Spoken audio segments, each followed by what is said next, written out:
Hi students, welcome back to our chemistry class. So, നമ്മൾ എടുത്തുകൊണ്ടിരിക്കുന്നത് first chapter ആയിട്ടുള്ള atomic structure ആണല്ലേ.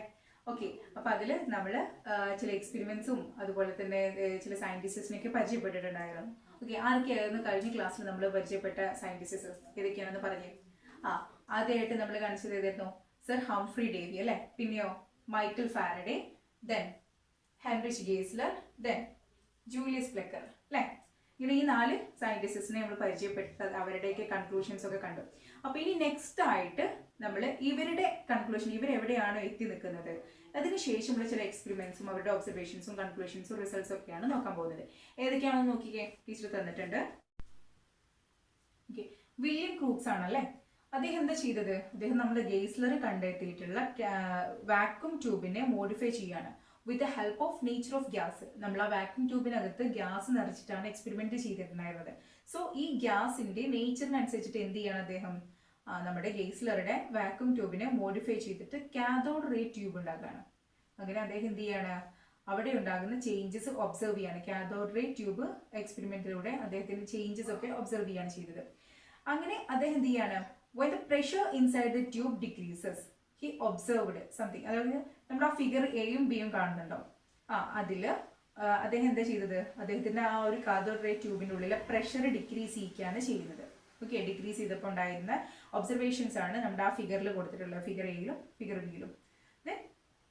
This studies led to atoms can be divided and atoms are made up of entirely minute particles smaller than atom.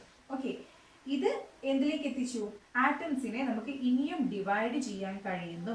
അതുപോലെ atoms are made up of extremely minute particles smaller than atom. അതായത് നമ്മൾ ഇതുവരെ എത്തിയിരിക്കുന്നത് atom ആണ് ചെറുതെന്നുള്ളതായിരുന്നു അല്ലെ. പക്ഷേ ഇദ്ദേഹത്തിന്റെ ഈ ഒരു കണ്ടുപിടുത്തം, വില്യം ക്രൂക്സിന്റെ കണ്ടുപിടുത്തത്തോടുകൂടി അദ്ദേഹം എന്താണ് മനസ്സിലാക്കുന്നത്? ആറ്റത്തിനെ ഇനി നമുക്ക് വീണ്ടും എന്ത് ചെയ്യാൻ പറ്റും? ഡിവൈഡ് ചെയ്യാൻ കഴിയും. അതുപോലെ തന്നെ എന്താണ്? പക്ഷെ ആറ്റത്തിനേക്കാളും ചെറുതായിരിക്കും, മൈന്യൂട്ട് പാർട്ടിക്കിൾസ് ആണ് അതിനുള്ളത് കണ്ടെത്തുകയാണ്. അതിനുശേഷം ആരാ വരുന്നത്? യൂജിൻ ഗോൾസ്റ്റീൻ എന്നുള്ള അടുത്തൊരു സയന്റിസ്റ്റ് ആണ് ഇനി എക്സ്പെരിമെന്റ്സ് ചെയ്യാൻ പോകുന്നത്. ഇദ്ദേഹം എത്തി നിൽക്കുന്ന ഈ ഒരു കൺക്ലൂഷനിൽ നിന്ന് വീണ്ടും എക്സ്പെരിമെന്റ്സ് ചെയ്യാൻ പോകുന്നത് യൂജിൻ ഗോൾസ്റ്റീൻ. അദ്ദേഹം എന്താ ചെയ്തത്? He produced anode ray tube using discharge tube. നമ്മുടെ William Crookes cathode ray tube കണ്ടുപിടിച്ചപ്പോൾ നമ്മുടെ യൂജിൻ ഗോൾസ്റ്റീൻ എന്താ ചെയ്തത്? ആനോഡ് റേ ട്യൂബാണ് കണ്ടുപിടിക്കുന്നത്. അതായത് he found the presence of positive charge in the gases. ഗ്യാസിൽ എന്തുണ്ട്? ഗ്യാസസിൽ പോസിറ്റീവ് ചാർജ്ഡ് ആയിട്ടുള്ള പാർട്ടിക്കിൾസ് അല്ലെങ്കിൽ പോസിറ്റീവ് ചാർജിന്റെ പ്രസൻസ് ഉണ്ട് എന്നുള്ളത് അദ്ദേഹം കണ്ടെത്താണ്. This experiments gave too many evidence to oppose Dalton's atomic theory. ഈ സയന്റിസ്റ്റ് ഒക്കെ എന്തിനാണ് ശ്രമിച്ചുകൊണ്ടിരിക്കുന്നത്? ഡാൾട്ടന്റെ ആറ്റമിക് തിയറിനെ എങ്ങനെയെങ്കിലും ഡിനൈ ചെയ്യാൻ വേണ്ടിയിട്ട് അല്ലെങ്കിൽ അതിനെ ഒപ്പോസ് ചെയ്യാൻ വേണ്ടിയിട്ടാണ് നോക്കിയിട്ടുണ്ടായിരുന്നത്.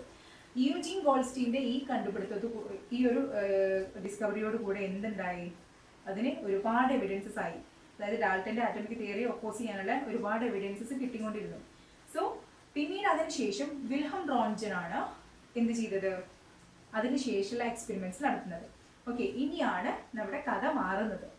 ഇതുവരെ നമ്മൾ ചെറിയ ചെറിയ പോർഷൻസ് ആയിട്ടാണ് ആറ്റത്തിനെ കണ്ടുപിടിച്ചുകൊണ്ടിരുന്നത് അല്ലെ. ഇനി നമ്മുടെയൊക്കെ കഥ മാറിയിട്ട് അവിടെ വഴി തിരിയാൻ തുടങ്ങുകയാണ്. ഓക്കെ, എന്തൊക്കെ മാറ്റങ്ങളാണ് ഇനി വരുന്നത് നോക്കൂ. വില്യം റോൺജൻ എന്താണ് ചെയ്തത്? അദ്ദേഹം നമ്മുടെ ക്രൂക്സ് യൂസ് ചെയ്തിരുന്ന ഡിസ്ചാർജ് ട്യൂബ് യൂസ് ചെയ്തിട്ട് എക്സ്റേ കണ്ടുപിടിക്കുകയാണ് ചെയ്യുന്നത്. Okay, he conducted the experiments using Crookes discharge tube that led to discovery of x-rays. അപ്പോൾ എക്സ്റേ കണ്ടുപിടിച്ചത് ആരാണ്? വില്യം റോൺജൻ അല്ലെ. നമുക്ക് ഇന്ന് നമ്മുടെ മെഡിക്കൽ രംഗത്തും ഇൻഡസ്ട്രീസിലും ഒക്കെ ഒരുപാടധികം യൂസ്ഫുൾ ആയിട്ട് നിൽക്കുന്നത്. അതായത് നമുക്ക് ബീറ്റ്ലെസ് ആണല്ലോ അത്. നമുക്കത് അതിനുമായിട്ട് മറ്റൊന്നിനെ നമുക്ക് എന്ത് ചെയ്യാൻ പാടില്ല, കമ്പയർ ചെയ്യാൻ കഴിയില്ല. അപ്പൊ അത്രയും നമുക്ക് യൂസ്ഫുൾ ആയിട്ടുള്ള എക്സ്റേ കൊണ്ടുവന്നത് ആരാണ്? വില്യം റോൺജൻ ആണ്. He placed aluminium plate in the path of cathode ray and reflected the rays. അദ്ദേഹം എന്താ ചെയ്തത്? നമ്മുടെ കാഥോഡ് റേ പോകുന്ന ആ ഒരു വഴിയിൽ ഒരു അലുമിനിയം പ്ലേറ്റ് പ്ലേസ് ചെയ്യാണ് ചെയ്യുന്നത്, ആ ഒരു പാത്തിൽ. എന്നിട്ട് എന്ത് ചെയ്തു? ഈ റേസിനെ റിഫ്ലക്ട് ചെയ്യിപ്പിച്ചു. അങ്ങനെ അദ്ദേഹത്തിന് ആക്സിഡന്റലി കിട്ടിയതാണ് എന്ത്? ആക്സിഡന്റലി അദ്ദേഹത്തിന് കിട്ടിയ ഒരു റേ ആയിരുന്നു എക്സ്റേ. ആക്ച്വലി അദ്ദേഹം ഡിസ്കവർ ചെയ്തത് മറ്റൊന്നായിരുന്നു, മറ്റൊരു എക്സ്പെരിമെന്റ് ആയിരുന്നു അവിടെ ചെയ്തത്. അങ്ങനെ അദ്ദേഹത്തിന് ആക്സിഡന്റലി കിട്ടിയതായിരുന്നു ഈ റേ. അങ്ങനെയാണ് ഇതിന് എക്സ്റേ എന്ന് കൊടുത്തത്. അതായത് നമുക്ക് അറിയാത്ത കാര്യങ്ങൾക്ക്, ഇപ്പോൾ മാത്സിലൊക്കെ നമ്മൾ ഏതൊരു വാരിയബിൾസിനും എക്സ് വൈ എന്നൊക്കെ കൊടുക്കാറുണ്ട് അല്ലെ. അതുപോലെ ഇവിടുത്തെ റേക്കും അദ്ദേഹം എന്താണ് പേരിട്ടത്? എക്സ്-റേ എന്നാണ് കൊടുത്തത്. ഇത് ആക്സിഡന്റലി ഡിസ്കവേർഡ് ആണ്. ദെൻ സോ നെക്സ്റ്റ് ആയിട്ട് വില്യം ഡോൺജന്റെ കൺക്ലൂഷനിൽ നിന്ന് എക്സ്പെരിമെന്റ്സ് തുടങ്ങുന്നത് ജെ തോംസൺ എന്നുള്ള ഒരു സയന്റിസ്റ്റ് ആണ്. ഇവിടെയാണ് നമ്മുടെ കഥ കംപ്ലീറ്റ് ആയിട്ട് മറിയാൻ പോകുന്നത്. അദ്ദേഹത്തിന്റെ experiment his experiments changed ideas about atom that existed in that time. അതുവരെ നിലനിന്നിരുന്ന നമ്മുടെ ആറ്റത്തിനെ കുറിച്ചുള്ള എല്ലാ ഐഡിയാസും എന്തായി, ചേഞ്ച് ചെയ്യാണ്, ടോട്ടലി ചേഞ്ച് ആവാണ്. അദ്ദേഹം എന്താ ചെയ്തത്, നമ്മുടെ കാഥോഡ് റേ ട്യൂബിൽ നിന്ന് ഒറിജിനേറ്റ് ചെയ്ത് വരുന്ന ആ റേ എന്ന് പറയുന്നത് നെഗറ്റീവ്ലി ചാർജ്ഡ് പാർട്ടിക്കിൾസ് ആണെന്ന് അദ്ദേഹം കണ്ടെത്തുകയാണ്. മാത്രമല്ല ഈ നെഗറ്റീവ്ലി ചാർജ്ഡ് പാർട്ടിക്കിൾസ് മാസും എനർജിയും ഉള്ളതാണെന്നും കൂടെ അദ്ദേഹം കണ്ടെത്തി. ഓക്കെ, ദെൻ നമ്മൾ പറഞ്ഞിട്ടുണ്ടായിരുന്നു എന്തായിരുന്നു ഇലക്ട്രിക്കൽ ഡിസ്ചാർജ് എന്ന് പറഞ്ഞു കഴിഞ്ഞാൽ ഒരു ഗ്യാസിലൂടെ ഇലക്ട്രിസിറ്റി പാസ് ചെയ്യുന്നതാണ് ഇലക്ട്രിക് ഡിസ്ചാർജ് എന്ന് നമ്മൾ പറഞ്ഞിട്ടുണ്ടായിരുന്നു അല്ലേ.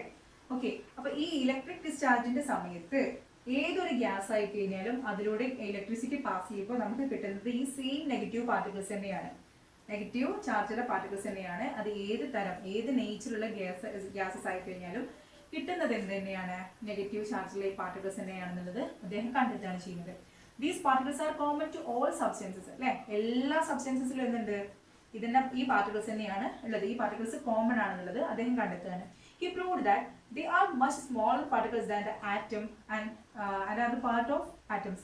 നമ്മുടെ വില്യം ക്രൂക്സ് കണ്ടെത്തിയത് പോലെ തന്നെ എന്ത് ചെയ്യണം അദ്ദേഹം, he proved that they are much smaller particles than the atom and part of the atom. ആറ്റത്തിനെ ഇനിയും നമുക്ക് ഡിവൈഡ് ചെയ്യാൻ കഴിയുന്നുള്ളത് അദ്ദേഹം കണ്ടെത്തുകയാണ് ചെയ്യുന്നത്. ഓക്കെ, 1879 സയൻസ് വേൾഡ് എന്ത് ചെയ്തു, അതിനെ അപ്രൂവ് ചെയ്തു. ഓക്കെ, ജെ തോംസന്റെ ആ ഡിസ്കവറിയെ അപ്രൂവ് ചെയ്യാൻ എല്ലാ സബ്സ്റ്റൻസസിലും എന്തുണ്ട്, നെഗറ്റീവ്ലി ചാർജ്ഡ് പാർട്ടിക്കിൾസ് ഉണ്ട് എന്നത് കണ്ടെത്തിയത് നമ്മുടെ സയൻസ് വേൾഡ് തന്നെ ആക്സെപ്റ്റ് ചെയ്യാണ് 1879. This proved atom can be divided, this charged particles in the atom is electron അല്ലെ. ഇങ്ങനെ എന്ത് ചെയ്യാണ് ഈ അദ്ദേഹം പ്രൂവ് ചെയ്യാണ് എന്ത്, ആറ്റം ക്യാൻ ബി ഡിവൈഡഡ്, ആറ്റത്തിനെ ഇനിയും നമുക്ക് ഡിവൈഡ് ചെയ്യാൻ കഴിയും. പിന്നെയോ ഈ നെഗറ്റീവ്ലി ചാർജ്ഡ് പാർട്ടിക്കിൾസിന് അദ്ദേഹം ഒരു പേര് കൊടുത്തിട്ടുണ്ടായിരുന്നു. ആറ്റത്തിനുള്ളിലുള്ള ഈ നെഗറ്റീവ്ലി ചാർജ്ഡ് പാർട്ടിക്കിൾസിന് അദ്ദേഹം ഒരു പേര് കൊടുത്തത് എന്താണെന്ന് വെച്ച് കഴിഞ്ഞാൽ ഇലക്ട്രോൺസ് എന്നതായിരുന്നു. അപ്പൊ ആരാണ് ഇലക്ട്രോൺ കണ്ടുപിടിച്ചത്, ജെ തോംസൺ ആണ് ഇലക്ട്രോൺ കണ്ടുപിടിച്ചത്. ഇനി നെക്സ്റ്റ് അദ്ദേഹം എത്തി നിൽക്കുന്ന ആ ഒരു കൺക്ലൂഷനിൽ നിന്നും വീണ്ടും എക്സ്പെരിമെന്റ് തുടങ്ങുന്നത് ആരാ, ഏണസ്റ്റ് റുദർഫോർഡ് അല്ലെ. നമ്മുടെ സയൻസ് വേൾഡിന്റെ തന്നെ പ്രത്യേകതയാണ് എന്ത്, ഒരാള് എവിടെയാണോ കണ്ടുപിടിച്ച് നിർത്തിയിട്ടുള്ളത് അവിടെ നിന്ന് വീണ്ടും അത് തുടങ്ങും അല്ലെ, മറ്റൊരു എക്സ്പെരിമെന്റ് തുടങ്ങും. സോ ജെ തോംസൺ കണ്ടുപിടിച്ചിരിക്കുന്ന ഇലക്ട്രോണിൽ നിന്നും വീണ്ടും ആര് തുടങ്ങുകയാണ്, ഏണസ്റ്റ് റുദർഫോർഡ്. അതായത് നമ്മൾ കണ്ടെത്തി ആറ്റത്തിനുള്ളിൽ ചാർജർ പാർട്ടിക്കിൾസ് ഉണ്ട്, നെഗറ്റീവ്ലി ചാർജർ പാർട്ടിക്കിൾസ് ഉണ്ട് എന്ന് നമ്മൾ കണ്ടെത്തിയില്ലേ. അപ്പോൾ ഏണസ്റ്റ് റുദർഫോർഡിന് തോന്നുകയാണ് എന്താണ്, ഇനിയും there are many more particles, there will be more particles in atom അല്ലെ, ആറ്റത്തിൽ ഇനിയും എന്തുണ്ടാവും, പാർട്ടിക്കിൾസ് ചാർജർ പാർട്ടിക്കിൾസ് ഉണ്ടാവാൻ സാധ്യത ഉണ്ട് എന്നുള്ളത് അദ്ദേഹം കണ്ടെത്താണ്. The presence of positive charging substances are identified. അതെന്ത് ചെയ്തു, പോസിറ്റീവ്ലി ചാർജ് സബ്സ്റ്റൻസസും എന്തിലുണ്ട്, ആറ്റത്തിലുണ്ട് എന്നുള്ളത് കണ്ടെത്തുകയാണ് അല്ലെ. He conducted the experiments by passing positively charged alpha particles through very tiny gold foil. ചിത്രം കാണാൻ കഴിയുന്നുണ്ടോ നിങ്ങൾക്ക്? ഓക്കെ, അദ്ദേഹം എന്താ ചെയ്തത്, എക്സ്പെരിമെന്റ് കണ്ടക്ട് ചെയ്യുക. Alpha positively charge alpha particles ആണ്. ആ പോസിറ്റീവ്ലി ചാർജ് ആൽഫ പാർട്ടിക്കിൾസിനെ നമ്മൾ നേരെ ഗോൾഡ് ഫോയിലിൽ ചെന്നിട്ട് സ്ട്രൈക്ക് ചെയ്യിപ്പിക്കുകയാണ് ചെയ്യുന്നത്. എന്നിട്ട് എന്ത് ചെയ്യുന്നുണ്ട്, ഈ ഒരു സിസ്റ്റത്തിനെ കംപ്ലീറ്റ് റൗണ്ട് ചെയ്തിട്ട് അല്ലെങ്കിൽ കവർ ചെയ്തിട്ട് അദ്ദേഹം ഒരു ഫോട്ടോഗ്രാഫിക് ഫിലിം കൊടുത്തിട്ടുണ്ട്, സർക്കുലർ ഫോട്ടോഗ്രാഫിക് ഫിലിം കൊടുത്തിട്ടുണ്ട്. എന്നിട്ട് എന്താ ചെയ്യുന്നത്, this alpha rays that comes out from the gold foil is allowed to fall on the circular photographic film. Okay, ഈ നമ്മൾ തന്നിട്ടുള്ള തിൻ ഗോൾഡ് ഫോയിലിൽ ഒന്ന് പതിക്കുന്ന, ഒന്ന് സ്ട്രൈക്ക് ചെയ്യുന്ന ആൽഫ റേസിനെ സ്ട്രൈക്ക് ചെയ്തത് റിഫ്ലക്ട് ചെയ്ത് പോകില്ലേ, ആ റിഫ്ലക്ട് ചെയ്ത് പോകുന്ന ആ ഒരു റേനെ പിടിച്ചു നിർത്താൻ വേണ്ടിയിട്ട് എന്ത് ചെയ്തു, ഒരു ഫോട്ടോഗ്രാഫിക് ഫിലിം വെക്കുകയാണ്. അതിനെ സർക്കിൾ ചെയ്തിട്ട് സർക്കുലർ രീതിയിൽ ഒരു ഫോട്ടോഗ്രാഫിക് ഫിലിം വെക്കുകയാണ്, റിഫ്ലക്ട് ചെയ്ത് പോകുന്ന നമ്മുടെ ആൽഫ റേനെ ക്യാച്ച് ചെയ്യാൻ വേണ്ടിയിട്ട്. And he found some influences from observations. അങ്ങനെ അദ്ദേഹം എന്തൊക്കെയോ കണ്ടെത്തിയിട്ടോ, ഒബ്സർവേഷൻസിൽ എത്തിച്ചേർന്നിട്ട് അവിടെ എന്തൊക്കെയോ ഇൻഫ്ലുവൻസസ് ഒക്കെ കണ്ടെത്തി. അത് എന്താണെന്ന് നോക്കണ്ടേ, ദ മേജർ പോർഷൻ അതല്ലെങ്കിൽ the majority portion of the atom is empty എന്നുള്ളതാണ് അദ്ദേഹം കണ്ടെത്തുന്നത്. ഏതുപോലെയെന്ന് വെച്ച് കഴിഞ്ഞാൽ നമ്മളൊരു സ്റ്റേഡിയം എടുത്തിട്ട് ആ സ്റ്റേഡിയത്തിന്റെ സെന്ററിൽ ഒരു ഫുട്ബോൾ വെച്ചതിൻ്റെ അവസ്ഥ, അതുപോലെയാണ് നമ്മുടെ ആറ്റവും. ആറ്റത്തിന്റെ ഉള്ളിൽ നമ്മൾ ഈ കണ്ടെത്തിയിരിക്കുന്ന ഈ പോസിറ്റീവ്ലി ചാർജ്ഡ് പാർട്ടിക്കിൾ ഇതുപോലെയാണ്. അതാണ് അദ്ദേഹം അവിടെ ഉദ്ദേശിക്കുന്നത്. The majority portion of the atom is empty and there is a small part inside the atom where all the positive charge are concentrated. അപ്പോൾ അദ്ദേഹം എന്തൊക്കെ കണ്ടെത്തിയത്? മോസ്റ്റ് ഓഫ് ദി അല്ലെങ്കിൽ majority portion of the atom is empty and there is a small part inside the atom where all the positive charges are concentrated.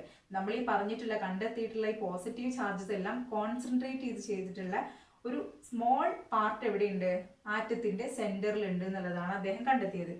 This region, ഈ region അദ്ദേഹം എന്താണ് പേര് നൽകിയത്? Nucleus. Okay, so nucleus is a small part inside the atom where all the positive charges are concentrated.